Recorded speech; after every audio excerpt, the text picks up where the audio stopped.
Now we're going to continue with this afternoon's They got smart. presentations. And we have SHEKHAR SHAH from Real Gems Inc. is going to talk to you all about the emerald market, which his family is very, very intimately involved in. SHEKHAR, welcome. Thank you. Thank you so much. Good. Thank you. Good afternoon, everyone. Thank you so much for this opportunity. Howard, appreciate it greatly. Joe Menzi also, who reached out to me initially, so thank you. If we just go to the next slide. Yeah. Really quickly, we've been, since 1975, my father, Dr. Rajnikant Shah, and my uncle, Mr. Kumar Shah, have traveled all over the world sourcing rough. And primarily, we started in Brazilian rough. And today, myself and my cousin Gaurav, third generation overall, are continuing this family business. We go over to Brazil, Colombia, Zambia for primarily the three main sources for our rough emeralds. Thank you. Just a little quick brief history about our family. My grandfather started this business back in Burma during the World War II times. He used to sell synthetic rubies that used to come over from Europe, from Swarovski. Then everything that was going on in Burma, they moved back to India. He still continued in the trade. We settled in Jaipur. Then in 1975, my father and my uncle, they came over to the US, and our focus was supplying emerald rough to the India market. They travel every few weeks to the mines in Brazil. We established a thriving rough emerald business, not only in New York City, but in Jaipur, India as well. I grew up in this business, spending my weekends and summers helping out, packing, sorting, grading the rough. I'd go to the office. I'd go to the airport to pick up the rough from cargo and go drop it back off. So my blood is green. I've grown up in it. And we were one of the first to introduce calibrated sizes into the jewelry industry. I mean, whether you need 5,000 pieces of 5x3 emerald ovals or a 6-carat no oil pair and anything in between, we carry it. We're probably one of the largest inventory specialists in emeralds. I don't know the date on this picture, but this was one of the original pictures of the mines before it started becoming a huge operation. We introduced standards for calibrated sizes. What I mean by that is in emerald cuts, ovals, and all the other sizes, before there was no standard. If you needed an emerald, you bought an emerald. But now, given the production that's going on, the jewelry manufacturing, all the standards, we introduced into the market 10x8s, 9x7s, et cetera, and in the rounds, all the different various sizes. So we were one of the pioneers in that. Emeralds, by far, probably the only, oh, sorry, just one second. Yeah, okay, next. You can go to the next slide, sorry, thank you. Jaipur is known as the Pink City, but it's probably should be called the Green City because it's the only place where really emeralds are cut, polished, manufactured on such a large scale. There are other cutting centers. You have Israel, you have some in Russia, so a lot in Colombia. But the majority of the world's emeralds are still cut in Jaipur, India. Whether you're looking at Brazilian rough, some Colombian rough, Russian rough, Afghanistan, Pakistan, all the sources predominantly are still cut in Jaipur because the emeralds, the cutting is an art skill. It's still by far the rarest stone where it's not machine cut. You can't put an emerald into like a sarin machine and have something spit out. You'll destroy the stone. All the value that's created from the rough is done at the cutting point, whether given the crystal structure, the color concentration, the inclusions, every step and every facet that the cutter takes has to be looked at every single step. You can't take a table of the emerald and just think, oh, I like the color the way it looks here, I'm just going to polish it. You'll destroy the stone, you'll lose all your money. And it's happened to a lot of people. That's why a lot of other centers like in Bangkok, they've never been successful in cutting emeralds because they can't understand the rough structure, the crystal, and how to position the table and the faceting of the stone. Okay. Just a quick highlight, some of the terminology that's used in the trade. We'd start off with rough assortment, and then sawing, which is in Hindi, it's called katai. Then there's a table polish, which polishing the first part of the table. Then we go into the preform, which is called GHAT, G-H-A-T. And then from there, we bring it into the final polishing stage, and there we assort it on all the different grades.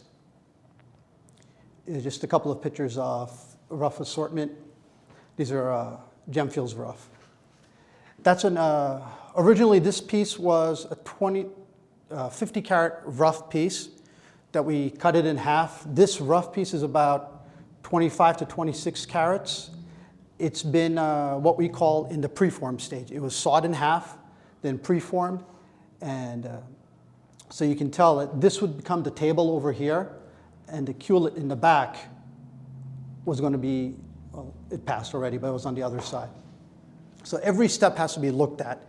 There are a couple of large inclusions. If we cut the table the wrong way, the inclusion would be literally in the center of the stone. So whereas other stones where you can heat and remove inclusions, emeralds do not get heated. And if you have the center inclusion and it's visible and it's obvious, it takes away from the value.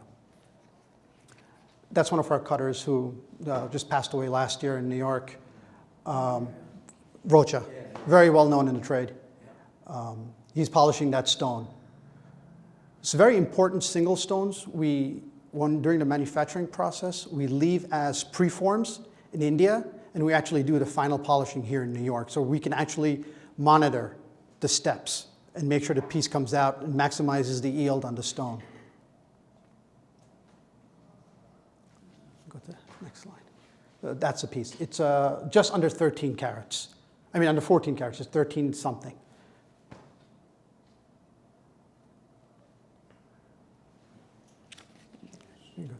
Was that the piece from the bigger piece? Yes. So from about a 50 carat rough, we cut it in half. This piece ended up yielding just under 14 carats. It's a good deal. Yeah, it was a very high-end, expensive rough. So the quality of rough to begin with was going to yield a good piece. What would you say an average yield would be? 20%? Depending on the origin and the price point. On very commercial Brazilian material that's made for cabochons or beads or similar items, you can yield 20 to 25%. But if you're looking at finer quality Zambian, smaller size for calibrated, 15% or so. So it ranges. I mean, safe bet, an average, let's say 15 to 20%. You know, sometimes you can get lucky and you can have a higher yield, but maybe the quality may be off. Or if you have only,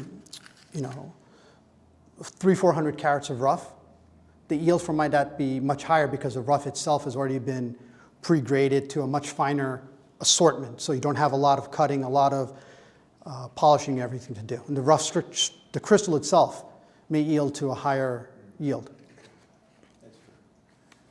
Some of the tools just are used nowadays. It's still done by hand, but we do employ modern cutting techniques. We all know the 4 C's of diamonds. I'm not going to get into any of that, but in color, not only in emeralds, but all the other colored gemstones, you really can't sell a colored gemstone just based on the 4 C's. So when we assort our emeralds, we've come up with something that we like to call the love factor. You can go. It's the luster, the origin, the vividness of the color, and enhancement. So it helps us to grade the various qualities that we have in emeralds, because we deal in $5 per carat material, $500 per carat, and up, $15,000, $20,000 and higher. So for the assortment and the various clients that we work with, we need to be able to communicate with them what type of quality that they're actually looking for in emeralds. So this is what we base it on. It's a combination of all 4 plus the cut, color, clarity, and carats. But the 4 C's really only play in part at the very end when we're working with some maybe single stones. But majority, we really do focus on the luster, origin, and the colors of the stone. Here describing the accuracy of the principal color, the saturation relates to the vividness and the brightness or the intensity of the color. What we talk about when people talk about emeralds is, I need life, I need sparkle and brilliance in the stone. They're really talking about the saturation, the vividness of the color.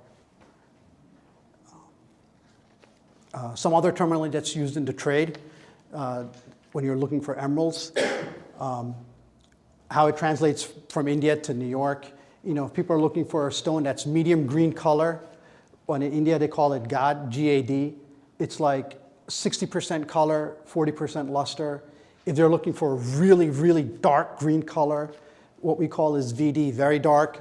In India, it's called Ganja dark. And it's basically 95% color, 5% luster.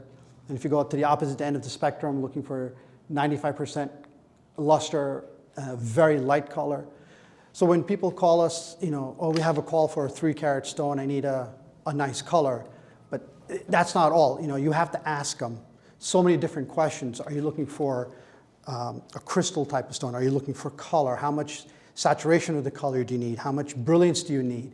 Are you looking for more color as opposed to more luster? And plus, each country has its own tendency that it leans towards.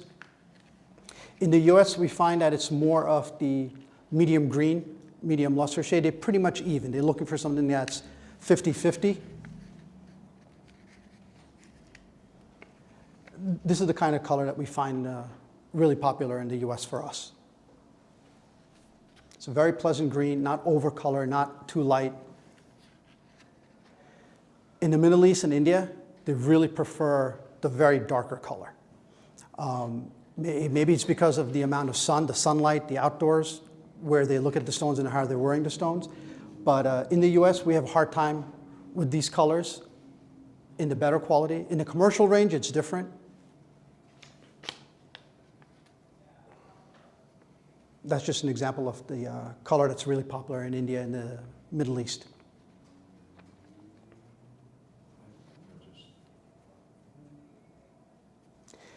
In China, we used to see a tendency towards just a straightforward green.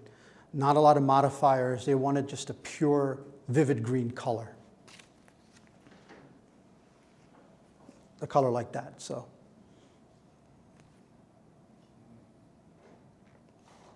Are they more interested in Colombian or Zambian? It depends. They're interested in more what the report says. Yes, yeah, okay. They're interested in particular phrases and terminologies.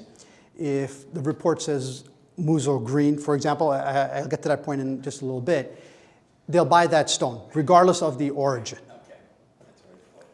Yeah, that's... The terminology, they like the abstract terminology. Yes, they do. Yeah. You know, peacock green or Muzo green or some of the other terminology that's marketed, that's what they like. For us, we pretty much work the entire spectrum of the jewelry industry. Designers, manufacturers, retailers, wholesalers, and dealers. And just a breakdown of the majority, not saying that we don't sell the really dark color in the US, but the majority of the sales are the medium light, medium green. In Europe, they don't want anything that's over color, oversaturated. They really like the brilliant color stones. The next one. Some of the current mining operations that we're involved with is the Gemfields mine in Zambia, operates the Kagem mine. It's revolutionized how emeralds are brought to the market. There's supply chain integrity, there's a consistent assortment. They have about 3 to 4 auctions a year. They recently launched their paternity DNA testing program through Gublin Labs, so it offers traceability of their rough gemstones. You have to be invited to participate. We've been an authorized Gemfields partner for the last several years. There's another private mining operator. His name is Ganassi. He also has about 4 auctions a year. Has become a very strong secondary reliable source of Zambian emeralds. In Colombia, one of the primary players is Muzo. They've really organized the local supply into a few mining consortiums. Some of the other players that we work with are Kuna, Sfura, but they haven't been able to gain the market share like Muzo. In Brazil, you have the Goiás, Belo Horizonte regions, Minas Gerais as well. The Socotra region is the Carniba mines. This is pretty much where most of the Brazilian emeralds come from, and that's what predominantly you're familiar with if you're walking into like a major retailer store. If you're walking into a Macy's, for example, you're predominantly going to see Brazilian emeralds from this region. The Santa Teresa mine used to produce large quantities of emeralds. We used to call them black PK. Have great color, but black spots all over. It was extremely popular in the 80s and 90s, but now it's barely 10% of the emerald rough coming out of that market. It's not really commercially viable for us. The Novara mines used to be a great source of rough that we used for beads, carvings, and other fancier items. No current production.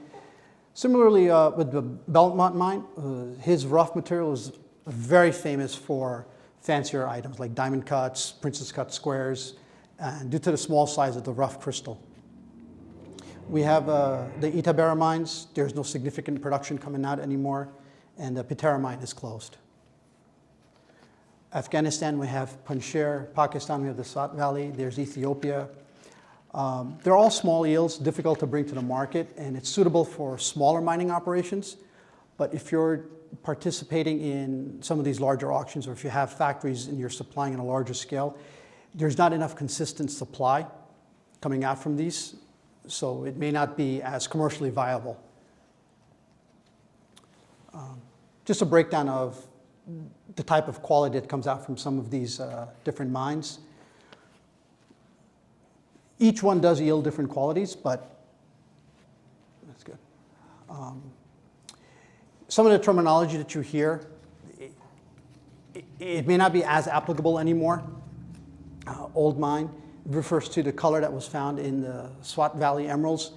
Is based on the Maharajas and the royal jewelry that they use, but now it's sort of misused in the trade and just imply like the rarity of color. Similarly to the Muzo green. It doesn't relate to the origin of the stone at all. It's just a color that one lab has come up with. It's sort of like a marketing language. Same thing with vivid green. It's really just the terminology is used to help promote and market emeralds. Recently, emeralds have been in the news just because of their immense popularity at the auction houses. That Elizabeth Taylor emerald, over $6.5 million. This Rockefeller emeralds, over $300,000 per carat. I mean, just the provenance of the stone itself was how the pricing was achieved. I put this slide up because I just wanted to, at the retail store, when you're trying to tell a story like everyone's alluded to before, which is so important, to help you connect the dots and get the passion and the energy flowing of your prospective client, if you talk about just the way the color is at the various auction houses. Look at this June sale from last year at Christie's. It was Maharaja's collection. If you look at it, it's an 82 carat Colombian carved bead. It sold for over $1 million. This 380 carat carved emerald, also Colombian, sold for $735,000. Just the immense popularity of emeralds today still at the auction houses it's amazing. I mean, that's a story you can incorporate when you're talking to your end consumer at the counter. This is where it all started, right? At the red carpet. Well, I like to call it the green carpet now. These earrings made by Lorraine Schwartz for Angelina Jolie that she wore at the Oscars. I can't tell you how many times we've gotten requests from stores, private, oh, can you make me these earrings? Can you make me these earrings? I mean, this is what it's all about. This is how, from the wholesale to the retail store to the end consumer, we need to be able to connect the dots to get the consumer realizing that there's so much more to color than it just being a birthstone or just being an alternative to have in your jewelry collection. There's so much more to color. And even this year at the Golden Globes, the amazing necklace worn by Charlize Theron and the J.Lo gift-wrapped emerald necklace for us. Hollywood and the designers in Hollywood have had a love affair with emeralds going on for decades. You look at Elizabeth Taylor's collection. There's so many emerald jewelry in there. So it's just an amazing opportunity to use as a selling point and to bring everything together. Even Queen Elizabeth's getting in on the action. Rarely seen in this crown. She wore it last year. It gained so much popularity.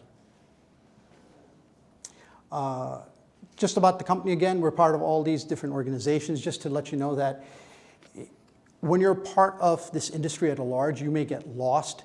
But if at the store, if you're working with companies such as the ones involved in this room, you're really working with people that care about the industry, that care about the product, have done their homework, and are not there to just sell a product. They're there to help you grow your business. We're also part of the Responsible Jewelry Council. We're the pilot member in Colored Gemstones Initiative, in the process of getting certified. And that's pretty much it. Just a couple of things I wanted to touch on is when you're looking at as a retailer, when you're looking to buy or selling emeralds, origin is not as important. Now, we should not use origin as our one and only criteria in looking and sourcing an emerald. You have color, you have clarity, you have the brilliance, you have the nature and the variety of inclusions that all play a role in the beauty of an emerald. It's an included stone, so we shouldn't short sell the inclusions. We should actually use it to our advantage. Another thing about treatments, there are a lot of treatments out in emeralds, but some of the most common are oil and resin. Don't be afraid of treatments. Virtually 99.9% of all emeralds are treated in some way. Unfortunately, some of them are not detectable because they're done at the rough, and it's really hard to determine where the treatment happened and what type of treatment they use. But a lot of the oils and resins out there, they're stable, they're reversible, they're not permanent, and they offer you, it's inherent to an emerald to be treated. So don't be afraid of treatments. And that's pretty much about it. Any questions? Yeah, expound, I don't know the answer, but I always get a kick out of when people say, well, we only want oil. Now, we only want cedar wood oil. They were even defining it. Cedar wood Yes. oil. We only want cedar wood oil. But that's not really happening anymore. It's maybe, can you just explain that difference between cedar wood and the other resins and oils? Some of the most common use, cedar wood oil, it's not a natural oil. Right. It's made, right now, predominantly the only one company making it is in Germany, Sigma Aldrich. It's made in a factory. It goes through a chemical process. So when people talk about, oh, I only want cedar oil, yes, because that's what they've been told. That's what the industry has sort of gravitated for all the past decades. It's a traditional way of treating an emerald, just like baby oil or joban that's used on the more commercial material. It's a commonly accepted oiling practice. Where people run into a lot of confusion is with the newer material, like the resins, for example, the Excel process. It's a very stable process. It's a very similar RI, refractive index, to an emerald. An emerald is about a 1.57. This Excel resin, it's 1.59. You don't see any crazy flashes. The reason why Excel is gaining more popularity is because it's a very stable treatment. It's reversible. It doesn't dry up as fast. You can recut, repair, repolish a stone after the Excel process if there is any damage to the stone. It withstands the jewelry setting process much more. And especially smaller sizes, when you're working with 6x4 ovals, 7x5 ovals that have been set into jewelry, you don't want them drying up 3 days, 3 months, 3 years from now, because it becomes cost prohibitive to keep replacing, re-oiling those stones. So on the more calibrated material, Excel is a great process. On the larger, more important single stones, it really depends on what type of market or your end consumer is looking to be in. We sell a lot of Excel treated stones, fully disclosed. We've had no issues. There are some that really are particular. As was alluded to earlier, there could be more of the old school thinking, where they only want something that's very traditional and hasn't changed. And so we find both processes to be widely acceptable. Where we run into issues sometimes is in Colombian rough or Brazilian rough that we haven't been able to source directly ourselves. The rough is pre-treated with hardeners like an Opticon or a Perma, and that you can't change. You can't take it out. You can't take it out. It's not reversible. It's pretty much in the stone for life.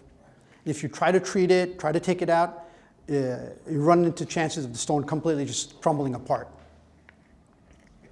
On shape, okay, obviously emerald cut is the most important shape, but what's happening with oval and other shapes right now? For us, they're just as popular. We've seen emerald cuts, ovals, pear shapes are like usually the big three, then all the rounds. And rounds, we've seen a lot of popularity between 1.0 to 1.5 millimeter in diamond cut rounds, where the faceting is very similar to a round diamond brilliant cut, and it's a pointed culet. A lot of designers are using that in their jewelry. More and more, it's gaining a lot more popularity. Where we see another shape that's really popular is cushion shape. Yeah. Something that's fallen out of favor are marquee cuts for some reason. We just don't know why, but... Points. Yeah. They chip. Yeah. That is popular. All right. What about the stocking of emeralds at the retail store level? What's going on with that? I think as just with any other stone, retailers are risk averse to carrying inventory. There are a few that do carry certain pieces, certain price points, given their clients' demographics. But I think retailers in general are risk averse to carrying inventory. But if they are, they're usually carrying the medium to higher end range. Because they know that if they don't sell it, in the short term, it's not losing value long term. Okay. So, meaning that a store typically stocks none or a few? Or what is It's it? probably between none and a few.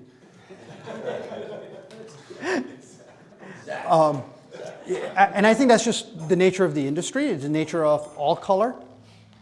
Because what our experience has been is at the store, it's diamonds, sapphires, emeralds, and then rubies in terms of what they're willing to stock. Anybody else have a question or two for Shekhar? This is sort of for everybody in here, but the retailers carrying color. I mean, doesn't it, so the idea of being better margins, it can be more fun to sell, especially if you know anything about color. But if no one's carrying color, you would think there'd be this sort of vicious death spiral. If you don't see it, how do people get excited about it? If no one's carrying it in the stores, how do people even know what to go look for? And then how do we, you want everybody to carry a little bit, right? So you create some kind of, the frenzy world. But if nobody's carrying any, Parasha or, decent emeralds, is there a little bit of a fear that, we kind of go in this little bit of a death spiral? My answer to that is if you look at all the fashion houses, all the designers, if you have any interest in the British royalty or Hollywood, they're all into color. The engagement rings are all color.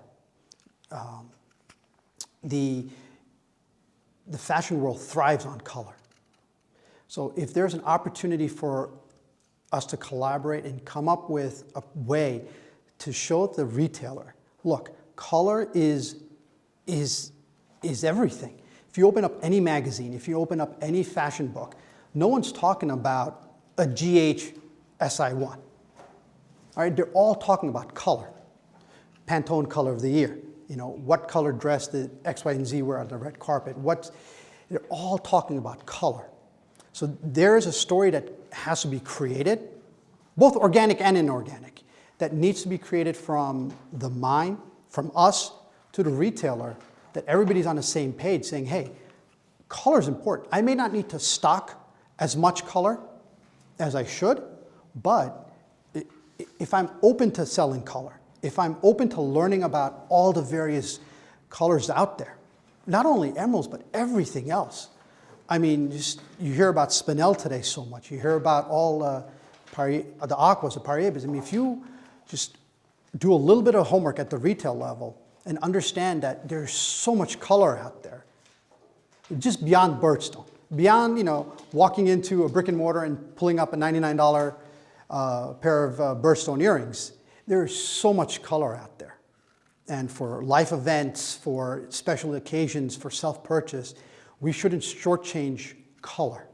I would suggest, in addition to gaining knowledge, that I've heard they're like little pop-up events that stores are putting on around the country, where an expert in color will come in, and they'll have an event like almost like a color party, and the customers get to play with the different stones and get enthused with them and enjoy them, and that spreads the word a little bit. And once there's demand from the customer base, that gives the retailer a little more confidence that they can start to expand the story.